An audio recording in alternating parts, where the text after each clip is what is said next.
Welcome to Tile Choices Podcast, the podcast where tile meets creativity and craftsmanship. Hosted by Bruno and Maria, we're diving into the world of tile, from the latest design trends and must-know installation tips to product insights and real-world experiences. Whether you're a DIYer, interior designer, or seasoned contractor, there's something here for everyone who loves transforming spaces one tile at a time. So grab your coffee, put on your headphones, and let's talk tile. Because at Tile Choices, it's more than a surface, it's a statement. Buongiorno, and welcome back to the Tile Choices podcast, amici. I'm Bruno, as always, here with Maria, and today, this one's special.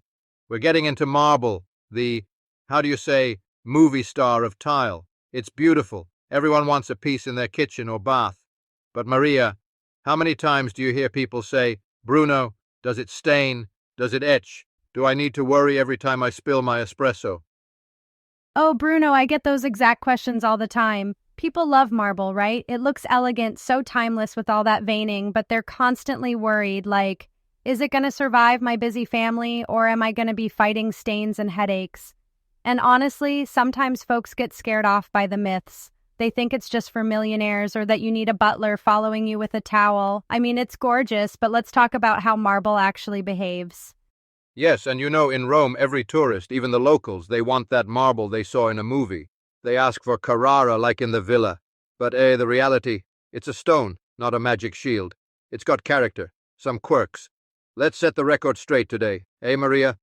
Absolutely, we're here to cut through all that fear and help folks see what makes marble so unique and how to, avoid those headaches.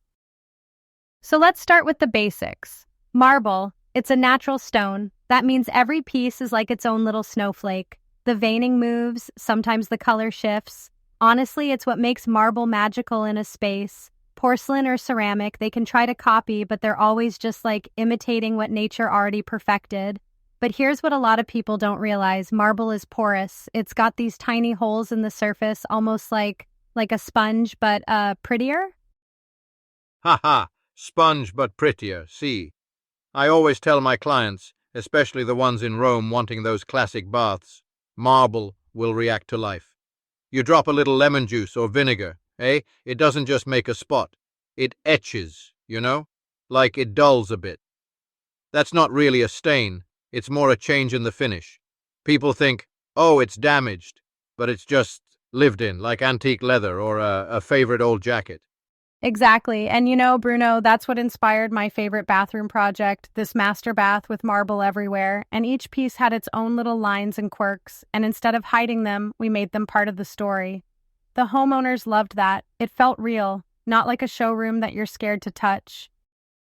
Right, it's the imperfections that give it soul, and not every tile material can say that, Now, Maria, so many times I get asked, what's the deal, big marble tiles or those pretty little mosaics? There's pros, there's cons. Large marble tiles, they got fewer grout lines, so they look kind of calm, almost spa-like. Mamma mia, also easier to clean. Less chance for dirt between those lines, Oh, for sure. A big benefit is they're less busy to the eye and maintenance is much simpler. But then you get to the mosaics, and mosaics are like, oh, jewelry for your space. So detailed.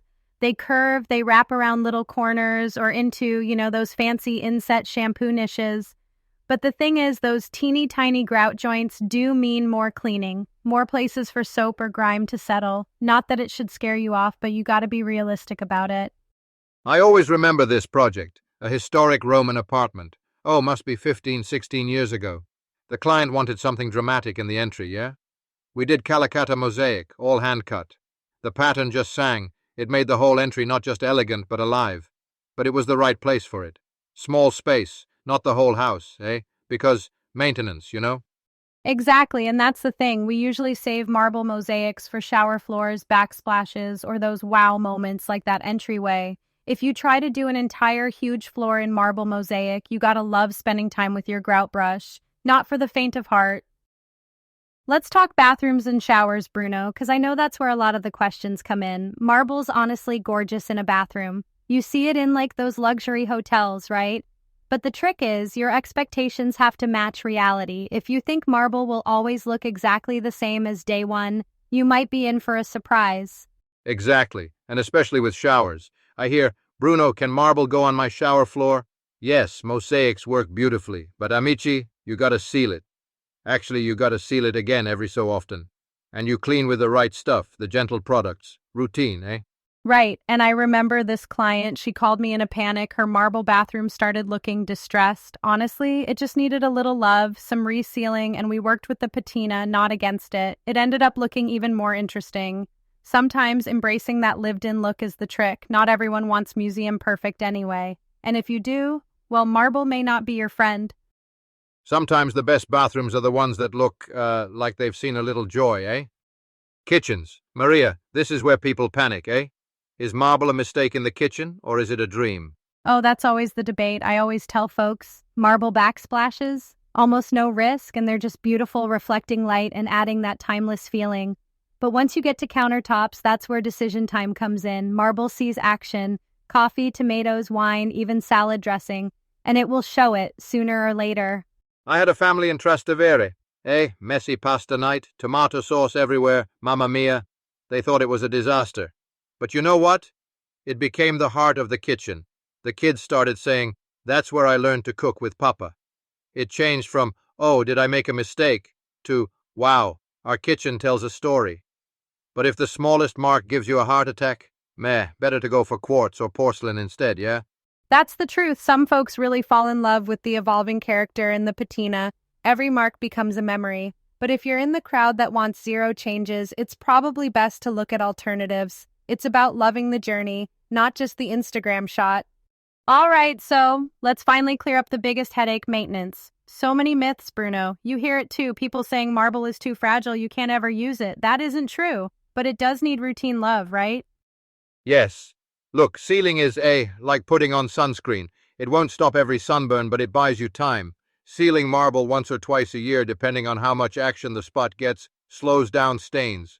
But it's not magic. If you leave red wine overnight, you'll see it. You gotta clean up, amici. And please, no vinegar, no bleach, nothing harsh. pH-neutral cleaners only. That alone keeps marble happy. I always say, live with it, don't walk on eggshells. Marble isn't fragile. Just honest, like you said before, Bruno. It shows what happens in your home. I think the biggest myth, the one that drives me crazy, is people thinking marble is delicate. It's been in Italian palazzos for centuries. If you respect it, use it right. It'll make your home special for generations. So after all this, how do you know if marble's for you? Maria, I always ask my clients 3 things.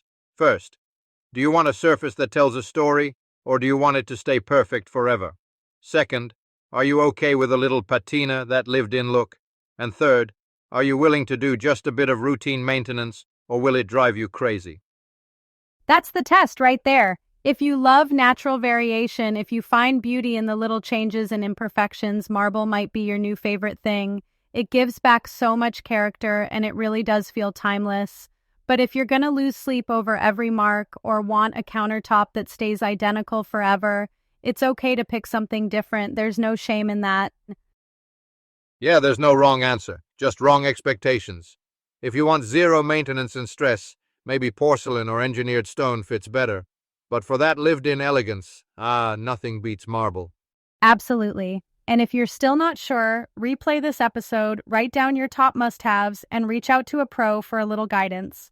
Maria, I think we answered a lot of marble questions today, no? Oh, we sure did, Bruno. Whether you're marble obsessed or just marble curious, I hope this helped everyone feel a little more confident and a little less scared of the what-ifs. Grazie amici for joining us on another Tile Choices adventure. Maria, always a pleasure to talk tile with you. Right back at you, Bruno. See you all next time. Don't forget to subscribe and send your marble mishaps or questions our way for future episodes. Ciao. Ciao, ciao, everyone. Stay inspired. Your next tile project might just be magic. Thanks for tuning in to Tile Choices Podcast, your go-to podcast for everything tile. If you enjoyed today's episode, be sure to subscribe, leave us a review, and share it with your fellow tile lovers. Got questions or a topic you'd like Bruno and Maria to cover? Visit us at tilechoices.com or connect with us on social media. Until next time, keep designing, keep dreaming, and remember, great spaces start from the ground up, one tile at a time.